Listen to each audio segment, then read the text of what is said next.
Turn now to the pandemic. The coronavirus is now threatening to plunge the nation's hospitals even deeper into crisis, as that highly contagious UK variant is now reported in at least a fifth state here in the U.S. And the numbers tonight. A record 128,000 COVID patients are in hospitals across this country this evening. In LA County, patients are waiting hours outside emergency rooms, and some paramedics, ambulance crews have been told now not to bring trauma victims who have little chance of surviving. If they can't be revived in a certain amount of time, do not bring them to the ER. The U.S. is now averaging 2,600 deaths a day. More than 356,000 lives have been lost.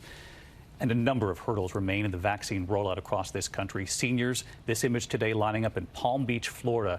These lines for hours, and this was just to make an appointment to get the vaccine. And tonight, as I mentioned, now Georgia reporting that case of the UK variant. This is the fifth state where it's now been found. They expect it in several more. Here's our chief national correspondent, Matt Gutman. With each new patient delivered to the doors of an ER tonight, the health system spirals deeper into crisis. LA County now issuing an alarming order to ambulances. Trauma such as gunshot, car crash, or cardiac arrest victims who cannot be revived after 10 minutes in the field should be considered dead and not transported to a hospital. This is absolutely a form of countywide triage. This is what they call crisis medicine. And this is something that any healthcare provider or first responder, this is kind of our worst nightmare. Has this ever happened in the history of LA? It has not. That crash of COVID patients has log-jammed ambulances at ERs. Some waiting as long as 8 hours to get patients admitted, others turned away.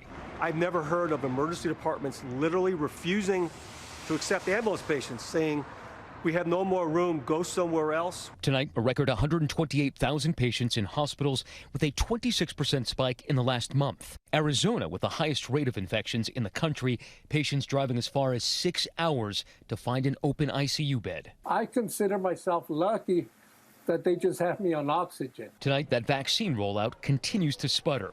In Palm Beach, Florida, this line for seniors stretching for hours, just to schedule an appointment. And in Daytona Beach, seniors waiting overnight. It is a combination of difficult, frustrating, and rewarding if you get it. About 4.5 million vaccinations administered, not even a quarter of the goal of 20 million. Vaccine reluctance remains a hurdle. New York City reporting 30% of healthcare workers turned down the opportunity to get a dose. In Texas, pediatrician Dr. Neera Bhutani died on Saturday. She was 3 weeks shy of getting her vaccine, and it would have saved her life. In California, funeral homes now using refrigerator trucks. They have 6 times the usual number of bodies. Unable to keep up, one mortician telling ABC News he's advising families to buy ice to keep bodies cold. The reality of the surge setting in. I didn't wear a mask. I should have. I didn't. I believe this was just a flu. Chuck Stacy's making this emotional plea from his Florida hospital bed. You don't want to end up like me. I'm having trouble breathing. Just wear a mask. Do it for your children, for your loved ones. Do it for yourself.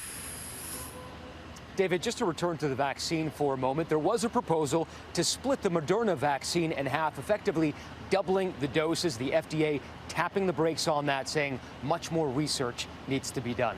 David. Matt Gutman, our thanks to you. Hi, everyone. George Stephanopoulos here. Thanks for checking out the ABC News YouTube channel. If you'd like to get more videos, show highlights, and watch live event coverage, click on the right over here to subscribe to our channel. And don't forget to download the ABC News app for breaking news alerts. Thanks for watching.